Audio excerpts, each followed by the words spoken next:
Chers amis, chers abonnés, bonjour. Lorsqu'il y a rupture, je ne comprends pas pourquoi il a fait ça. Ce qu'il a invoqué me pose problème, me pose questionnement. J'aimerais avoir la réponse à mes questionnements, et une fois que j'aurai la réponse à mes questionnements, je pourrai effectivement aller de l'avant, faire mon deuil. Il y a de l'idée. Mais il y a deux choses derrière ça.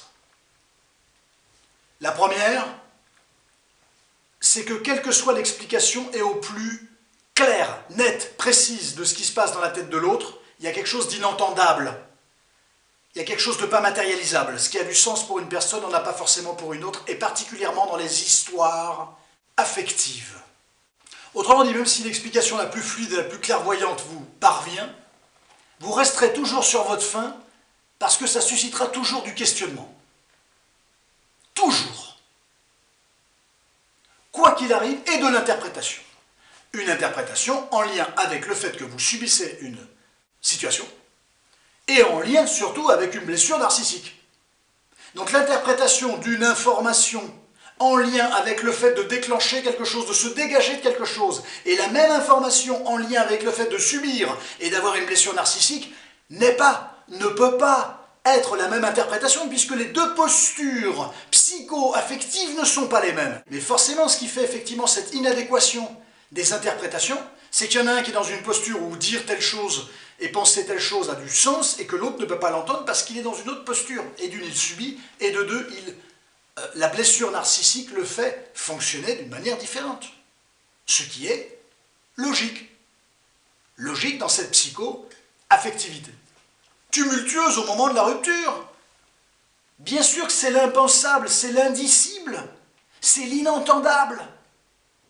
Il n'y a rien de pire. Méfiez-vous, non pas de ce que dit l'autre, mais de la manière dont on interprète ce que dit l'autre. Ça me paraît un élément clinique, la clé de voûte de tout élément de communication entre deux personnes, deux voire plus.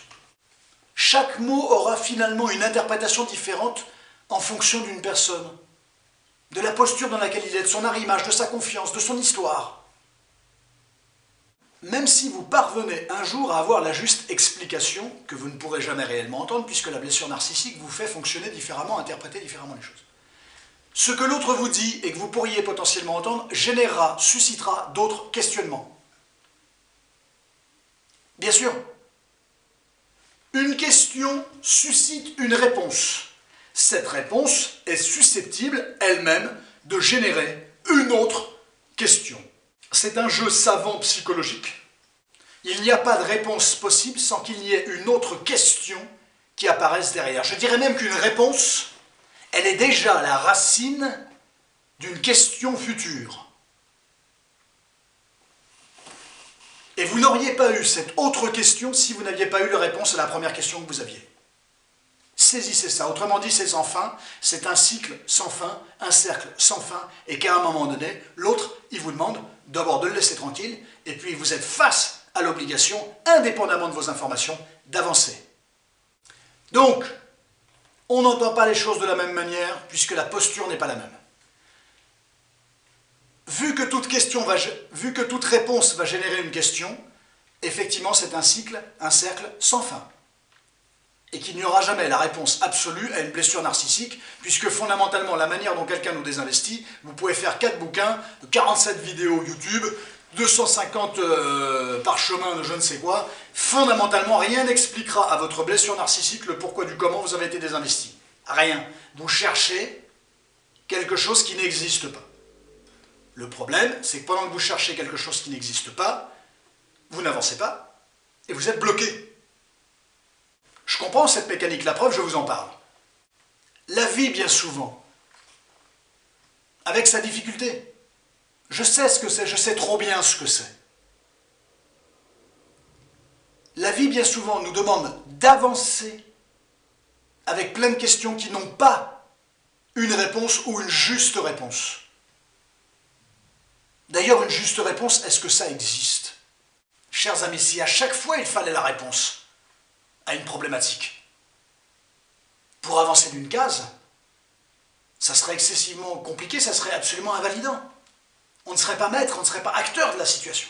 Attendre des réponses de quelqu'un, c'est encore le meilleur moyen de ne pas voir quel type de solution on a à se proposer à soi-même. Et ça me semble problématique.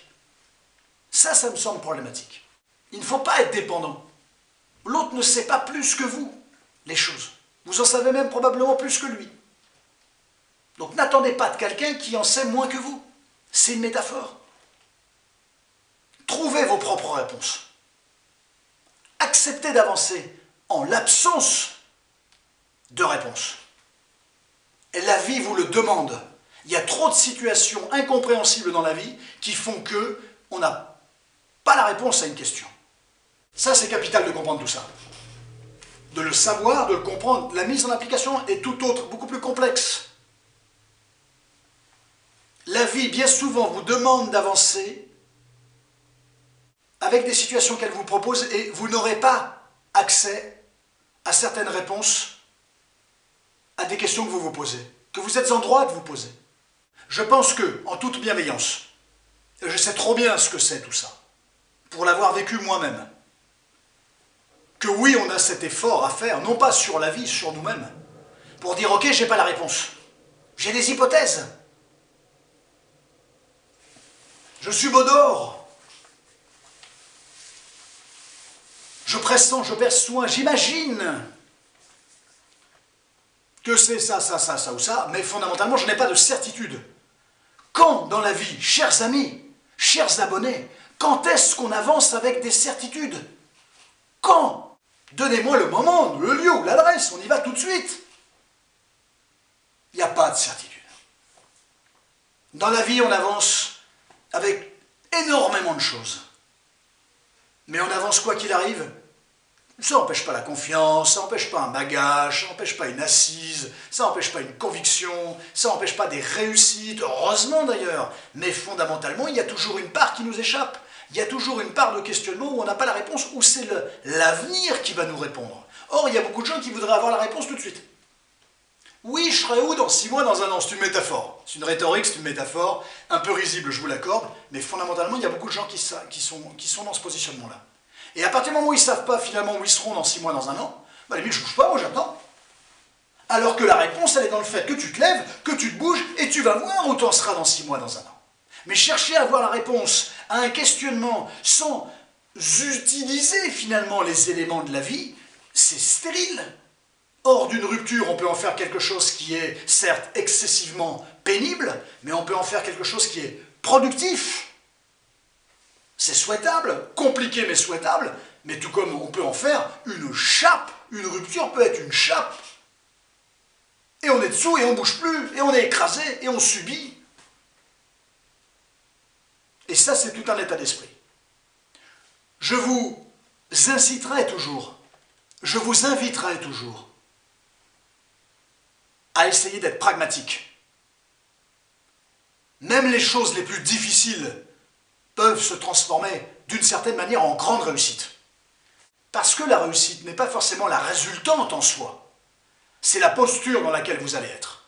C'est votre capacité à dire « c'est rude, c'est horrible, mais je sais très bien que je vais me remettre debout, et que je vais repartir au combat, et que je crois en moi, et que j'ai compris les choses, et que l'autre je l'ai mieux compris aussi, et que je ne tomberai plus dans certains pièges, et ainsi de suite. » Et ça serait le scénario, la structure idéale. Vous en êtes tous capables. Il suffit juste de vous en auto-persuader. Et de vous le prouver.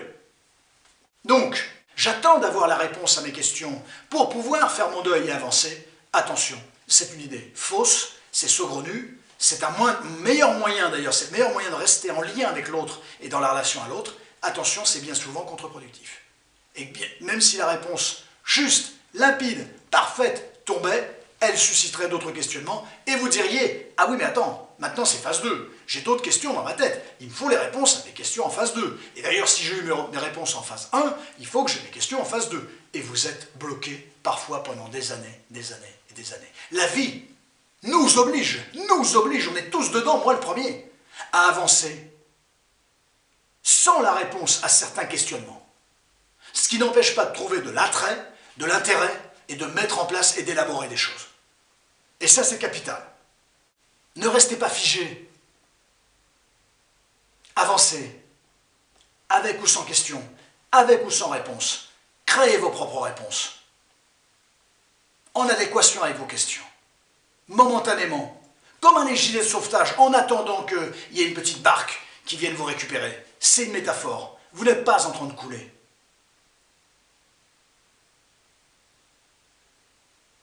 Prenez grand soin de vous. À très bientôt.